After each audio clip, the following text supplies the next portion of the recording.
Hey everybody, I'm Danny Grossman, and thanks for joining us for ILTV's weekly program, One-on-One with Alan Dershowitz. We want to give you, our viewers, the chance to have your questions answered by Professor Dershowitz, one of America's greatest legal minds.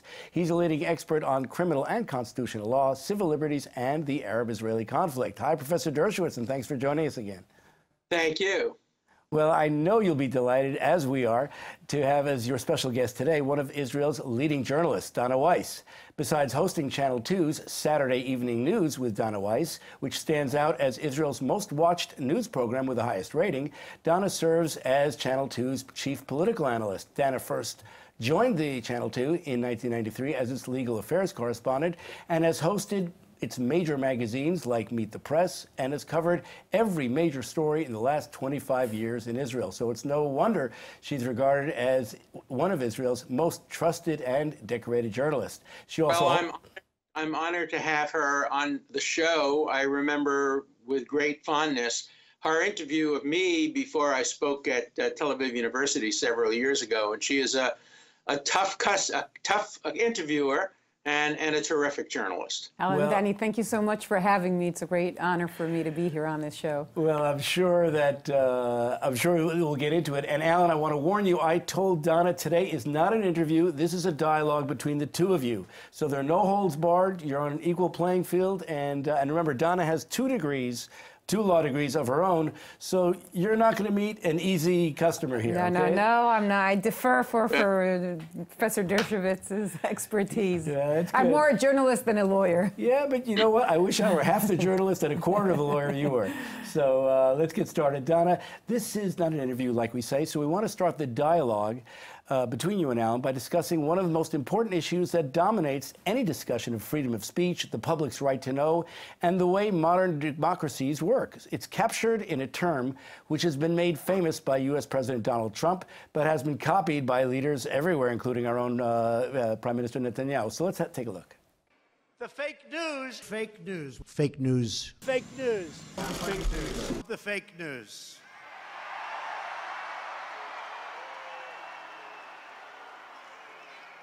Okay, so let's open it up with you, Dana. Let's talk about fake news. And really, it's not just fake news, but it's actually the issue of how democracies work opposite the news media, and really what keeps all democracies democratic. Yeah, I want to tell you, I've been doing this business for over 25 years, and I think the past couple of years, and especially the past 2 years, have been really challenging, because when we wake up in the morning as journalists, and also as lawyers in a way, but when you wake up as a journalist, you say, well, I'm going to try and find the truth, or at least facts, and then on facts base the story, the narrative, or whatever.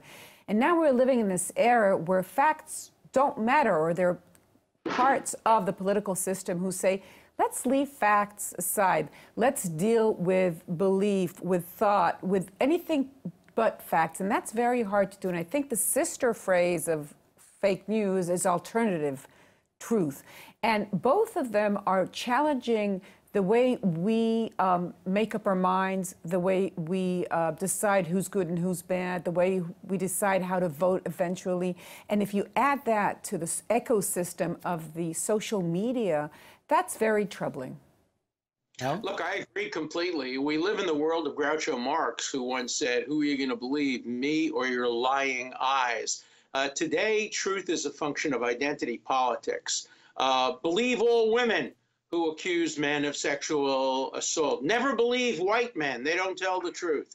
You're more likely to hear the truth from somebody in our political party than the opposing political party.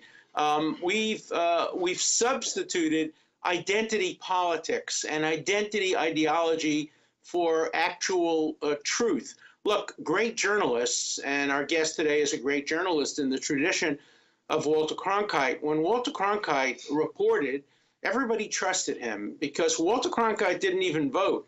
He was so concerned about not having his credibility questioned that he didn't want to have any partisan impact on his reporting, and he was such an important person in American journalism, and we need more of that in the United States. For example, the New York Times, which of course so many people read, now has a new concept. On the front page, it has what's called news analysis. It's simply editorials put on the front page under the label news analysis, but it's all opinion and very little fact. We know that Fox reports very differently from CNN and MSNBC in the United States. I don't know whether that kind of partisan divide has influenced Israel as much as it's influenced the United States, but the losers are the listening and viewing public who don't know how to evaluate truth and listen in silos. If you like what Fox is reporting, you listen only to Fox. If you like what CNN is reporting, you listen only to CNN. And it distorts the whole political process. You know what I think? I think when I look and I try to explain this situation when it comes to politics, I look at Fox News and I think what happened, and I'd like to hear if you think I'm on the right track, but I think when they started, they said, let's treat politics as if it was sports, and we choose a team. And when you choose a team, like in Israel, when you choose a soccer team, so you stick with a team no matter what. If they have a bad season, well, we'll overcome. And if they have a bad coach, then we'll wait for the better coach or whatever. And once you treat politics as sports, then, it doesn't really matter what's going on. It's about how you feel about the group. So I would think, Fox went with the Republicans, and then MSNBC said, we'll go with the Democrats. And then you have some kind of game going on, but at the end of the day, it's politics. And in Israel, I always say that we get, we look at America and then we come up with our idea of things. And I think that our prime minister indeed understands how to get his voters interested and, uses the information, uses the fact that we don't even have time to check facts anymore because everything's so instant. You have to have it on Twitter or whatever. But I ask myself, what do you do as a journalist? So do you stick to the facts? Do you say, well, if you can't beat them, join them. I'll go all the way with an agenda or with analysis or with I'll be bold as the other side. Personally, I say, well, all I have to do is get up in the morning and try to do what I know best, and that is to try and find facts and then base analysis on them. But it's very challenging because at the end of the day, politics has become just another form of sports. No, I agree with you. And look, I live in a world where the Yankees and the Red Sox divide people. Families are divided. My, daughter-in-law is a fervent Yankee fan. I'm a fervent Red Sox fan. But I have to tell you, even in sports, I go to a lot of baseball games. And when Aaron Judge comes up to bat, who's the Yankees' leading slugger, I get up and I give him a standing ovation. I always cheer for great players on the opposing team. And that's the way I try to handle my politics. Look, I voted against Donald Trump, but when he does the right thing, like moving the embassy from Tel Aviv to Jerusalem, I'm going to applaud him, stand up and give him a standing ovation. I voted for Barack Obama, but when he refused to veto the resolution calling the Kotel and the Jewish Quarter and the access roads to Hebrew University and Hadassah illegally occupied territory, I booed him and I condemned him. And I think we need more of that in politics, where you support the person you voted against if he or she does the right thing, and you oppose the person you voted for if they do the wrong thing. And we see very little of that. So I agree with your sports analogy, but politics is so much more important than sports, that we can't allow choosing sides to distort the nuances that should influence how we look at news events. My wife and I watched the State of the Union message together, and we had two televisions, one on CNN and the other on Fox.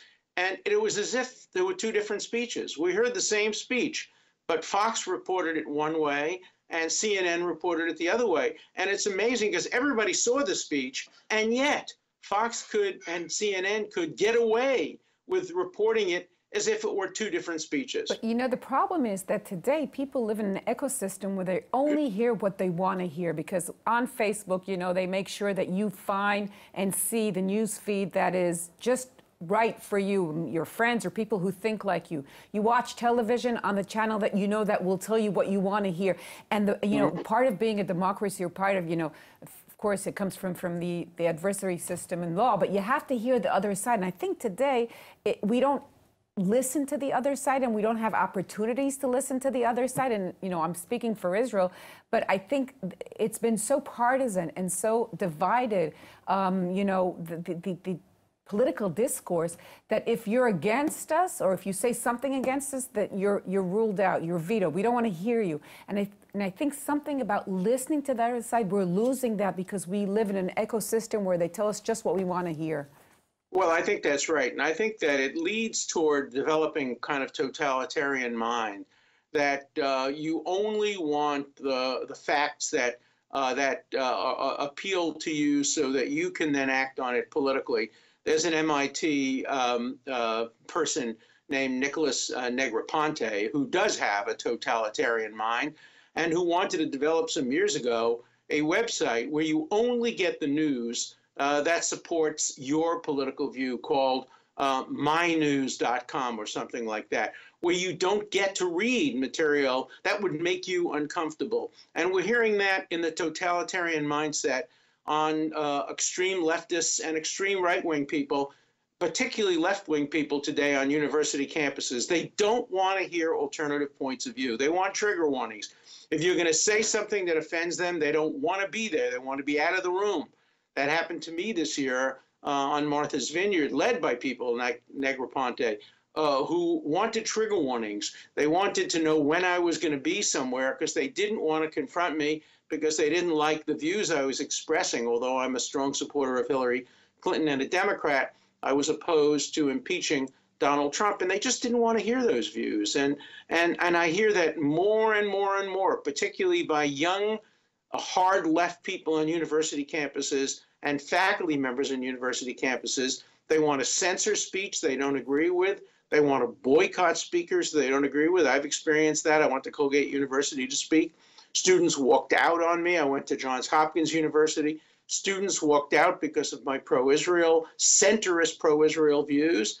People just don't want to hear views that upset them because they want to have a single-minded, simplistic worldview where all right is on one side and all wrong is on the other. That's just not the world we live in. And you know, that's interesting you're bringing it up from the far left, because in Israel, the discussion or it would say that, you know, well, the fake news, whatever, is a problem of the right wing, and the left center are different. They're still about facts. And I think generally that we can talk about the center, and then the extreme right and the extreme left are the same. They use the same techniques. They don't want to listen to the other side. They're staunch believers, and you can't move them anywhere. And they're just as populistic as each other. They're a mirror of each other. So if, you know, people say, oh, the extreme right are the problem, they are the problem. But when you look at the extreme left, they have the same kind of culture and the same kind of leader and the same kind of, you know, politics, which is all about slogans, and when you try to trickle down, understand what stands beneath, you don't even go there. It's about, this is what I believe in, and don't move me. But I'm bothered about this, the effect on the center. I'm dazzled with the fact that the center, I'm talking about the center in Israel, you know, 70% of the population in Israel agree about everything. They would agree about how the solution with the Israeli-Palestinian conflict should look like. They agree about, you know, how to live together with, you have different tribes, and how to live with secular and religious, and with the Arabs and with Druze. They have a 70% agree about almost about everything. And yet you don't hear the voice. They kind of leave the discourse to those two groups who are very vocal, you know, very intense, and very dangerous to democracy.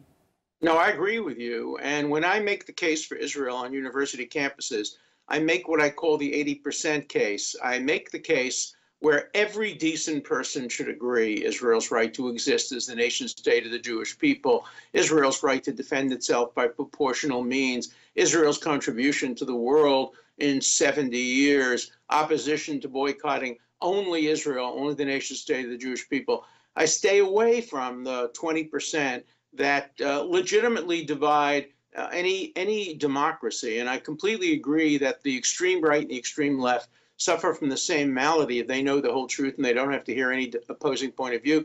The reason I think that in America, as distinguished perhaps from Israel, the hard left may be actually more dangerous today is because university campuses have many from the hard left, the intolerant hard left, and very, very few people from the hard right. So our future leaders are being educated by extremists from the hard left. And our future leaders are going to be the ones that determine future policies. That's why I think the hard left in many ways is more dangerous. I also believe very strongly. Let me just step in if that's okay. I find it hard to listen to that argument saying that the extreme left and the extreme right, the left would be more dangerous, because still I want to believe that at the end of the day, when you look at the extreme right and you look at history, then you know that it could come at the end with anti-Semitism and violence, and unfortunately, we've seen that happen just recently. So I still believe that when you talk about the extreme left and the extreme right, you can say that both are dangerous to democracy because they don't want to listen, because they believe, because they go with, populist rhetorics. But I still, from my perspective, maybe you can say differently, I still believe the extreme right, they can't be compared at the end to the extreme left because of the way they use violence and because they're associated with anti-Semitism and act on anti-Semitism, and we have history to prove that. And recent events, just in Pittsburgh, unfortunately, we saw what death toll it could think of the difference. Think of the difference. What happened in Pittsburgh was condemned universally all over the world. Muslims, Christians, everybody condemned it. Nobody is on the side of the neo-Nazi, alt-right, white supremacy movement. Nobody justifies that. Whereas the violence of the hard left, Antifa, Hamas and Hezbollah killing innocent people, terrorism, that is justified and supported by academics and students on the hard left. So I think the difference is they're both dangerous. I agree with you. And I think right now, the extreme right is more violent and more dangerous immediately of fomenting anti-Semitism. But I do think that in the long term today, the hard left, which also promotes anti-Semitism, the Women's March, for example, is led by women who support Farrakhan. And Farrakhan is very popular in some inner cities, on some university campuses among African Americans and other minorities. And the Democrats have had a hard time condemning Farrakhan. President Bill Clinton sat next to him at a memorial service for Aretha Franklin. He never would have sat next to David Duke if he had been at a memorial service, say, for a country and Western singer. So we have increasing tolerance of anti-Semitism by the hard left. Look at Corbyn in England. He tolerates anti-Semitism. So I think you're right. There's a lot of anti-Semitism on the hard right and a lot of great danger. But I think the future is even more endangered by the extreme hard left because so many people accept the goals of the hard left, many of which are commendable, whereas nobody accepts the goals of the hard right, the kind of extreme racism. So I think both pose dangers. One more point about that. I think as somebody on the left, I have a special obligation to single out for condemnation the hard left. And I think people on the center right have an obligation more to call out the extremism on the hard right. That was my criticism of President Trump, because he's a person of the right and because the neo-Nazis purport to speak in his name, they don't, and he condemns them, and he has condemned them. He has a special obligation to focus on right-wing extremism, whereas I have a special obligation to focus on the Noam Chomskys of the world. This has been a fascinating discussion. So let me try to do one thing here. We've actually eaten up most of the time, so I'm going to try to ask the next 4 questions, and each of you will get, basically just pick one of the topics I'm going to mention and react to it. Obviously, the midterm elections, Alan, we haven't had a chance to talk about this since the elections. And as well, I wanted to know what we can expect from the United States. And Donna, we also want to know what we can expect in Israel with all the coalition problems we've been having lately. And Alan, I also want to call to attention, you remember you were here when the embassy was moved, and you had a very interesting discussion with some of Israel's more right-wing leaders, and especially with the upcoming Trump peace plan when that becomes unveiled. And Alan, let's start with you. Well, first of all, I'm thrilled with the outcome of the election. The Democrats taking over the House is very important for our system of checks and balances. I hope they don't fritter away their newly acquired power by trying to investigate Kavanaugh and trying to investigate Trump and doing all the things that Jerry Nadler, who's going to be the chairman of the Judiciary Committee, has now threatened to do. I think it'd be much better if the Democrats tried to work together with the Republicans and try to create some legislative solutions. As far as the peace plan is concerned, I think President Trump has one of the most difficult decisions any president has to make. He has to figure out how to deal with the Saudis and with the prince. Obviously, what happened there with Khashoggi was inexcusable, terrible, a core violation of human rights to kill a journalist. There's just no justification or excuse for it. On the other hand, Saudi Arabia plays a central role in rolling out the peace plan and hopefully pressuring the Palestinians to come to the bargaining table. And the president's job is to prioritize the Saudi issue in a way that maintains America's relation with Saudi Arabia in a united front against Iran and in an effort to try to help bring about a peaceful resolution of the Israeli-Palestine conflict. It's going to be a very tough balancing act. Let me pick up from the part about Saudis and the United States. I think, if we started talking about fake news, I think the other troubling new era that we're facing is the fact that once it was about what was just and what was right, and America was the beacon of democracy and values. And now, at the end of the day, we're under a leadership that says interests first. We have an interest in the Middle East. Saudis going along with our interests. We want her to help us with the peace, whatever, against Iran. So it's first about interests and then values, if at all. And I think that is going to resonate worldwide and going to change the era that we live in. And I'm troubled about that. Talking about the peace plan, let me say this. It's upcoming. If we don't have elections, and I think elections in Israel postponed by a bit, but they're going to be in 2019 by law, whatever, March, May, or November. We're going to have elections. We're in elections year. But I understand that the Trump administration wants to put the plan on the table. It's going to be a challenge for Prime Minister Netanyahu. He can't say no to his best friend in the White House. That is Donald Trump. On the other hand, it's going to cause him a big coalition problem. We heard Naftali Bennett and Ayelet Shaked, the ministers of the extreme right movement in the government, saying it's a waste of time. And Trump has lost the Palestinians, so we have to see how to get them on the table. I think it's good for Israel that the plan is presented. It's going to be the most favorable plan. And as I know, it accepts all Israel's needs regarding security. So that is something that we should have on the table. And hopefully the public will start talking about how to solve the situation, not take it for granted that there's no solution. I agree completely. And I think it would be a disaster for the right wing in Israel to oppose or turn down this plan. This plan will be a great plan for Israel, and the politicians in Israel have to become statespersons, statesmen and women, rather than politicians.